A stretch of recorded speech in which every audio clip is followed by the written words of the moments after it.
think I started programming at maybe 15. I just couldn't pull myself away from these machines.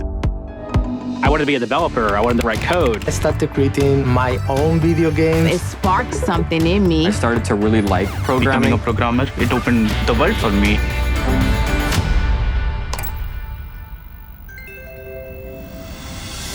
I'm super excited about AI. The feeling of wonder, that's the reason why I started developing software. I'm excited to see what we're going to build with such powerful tools. Programming with an agent is really empowering. That's like an extension of myself. It helps me go further. No project is too big. No idea is too big. It's magical. If you make artificial intelligence available to everyone to use, you can essentially make the superpower available to everyone.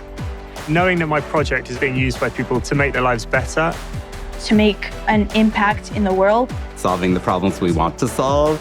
That's just the best feeling in the world. the ideas I have are limitless and endless. Everything that we do is empowering other people to make the world better.